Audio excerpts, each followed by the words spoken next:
নিজেদের বাড়িতে ওঠার পর আজ প্রথম প্রপার রান্না বান্না করলাম।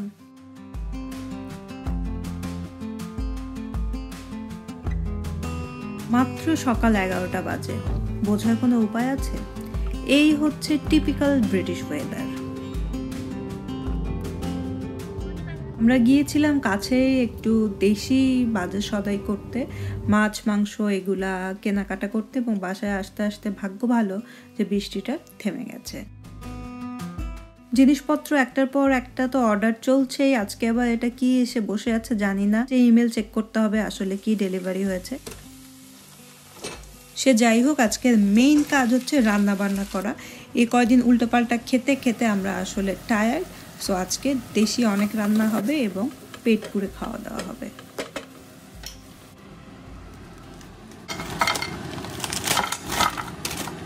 করলা ভাজি, ডান, সরিষা দিয়ে ঢেঁড়স চচ্চড়ি টাইপ করব, ডিম ভুনা করব, আর কই মাছ হলুদ লবণ দিয়ে মাখিয়ে রেখেছি, সেটা দিয়ে দই কই রান্না করব।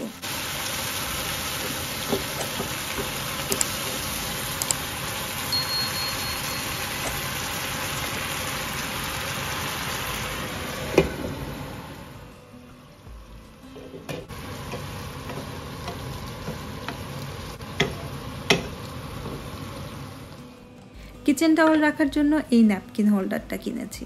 আর আমার ভাতের পাত্র দেখে হাসবেন না যেন, আমরা দুজন মানুষ, আমাদের এই ছোট্ট পাত্রেই কিন্তু 2 বেলার ভাত হয়ে যায়। কাজ করতে করতে এনার্জি লেভেল আপ রাখা জরুরি, তাই কফি আমার চাই।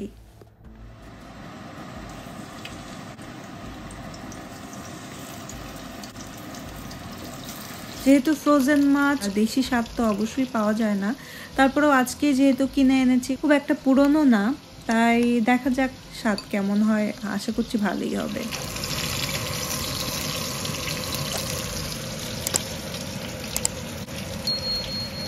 আমি পাকা রাঁধুনি তো নই, রান্না খুব একটা এনজয়ও করি না, বিপদে পড়েই রান্না করতে হয়, তাই আপনাদেরকে শেখানোর তো প্রশ্নই ওঠে না।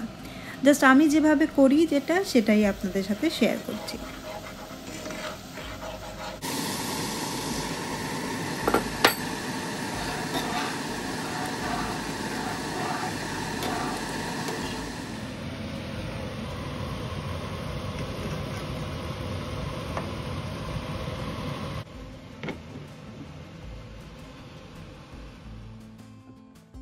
কতদিন পর যে মাছ দিয়ে ভাত খাবো আমি নিজেও মনে করতে পারছি না।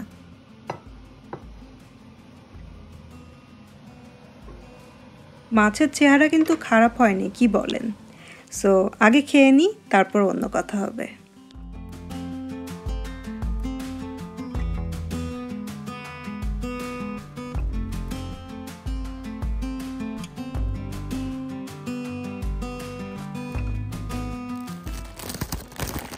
যদিও নিজের রান্না এভাবে বলাও ঠিক না, হয়তো অনেক দিন পরে খেয়েছি বা অনেক ক্ষুধা লেগেছিল এই জন্য, কারণ যাই হোক না কেন খুবই অসাধারণ লেগেছে মাছ ভাত। তো এর মধ্যে যে পার্সেলগুলো এসেছিল তার মধ্যে থেকে ছোট্ট একটা পার্সেল ভাবলাম এখনই খুলে ফেলি আপনাদের সামনে। এই টিস্যু হোল্ডারটা আমার খুবই কিউট লেগেছে, ছোট্ট একটা টিস্যু হোল্ডার।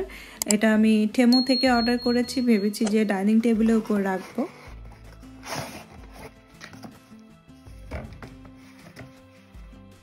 আর এটা একটা ছোট্ট কিউট জাহাজ, দেখা যাক এটা কোথায় রাখা যায়, এখনো পর্যন্ত কিছু ঠিক করিনি।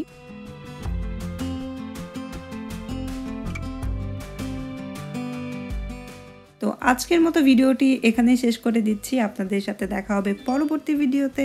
ততক্ষণ পর্যন্ত সবাই ভালো থাকবেন, বাই।